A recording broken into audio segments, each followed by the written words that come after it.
You're watching How Leap. Let's see days left in Notion using a date property. Create a new database or open an existing one. Add a property with the type date and name it due date or similar. Enter your target end dates in this column. Now add another property and set its type to formula. Click into the formula field and type a formula to calculate days left. A simple formula is date subtract prop due date, now days.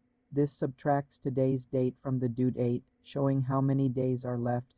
If you want a clearer text label, use this formula. If prop due date equals now, format date subtract prop due date, now days plus days left, overdue. This shows X days left for future dates and overdue for past ones. Apply the formula and the new column will display the count. You can also create a timeline or calendar view to visualize these dates.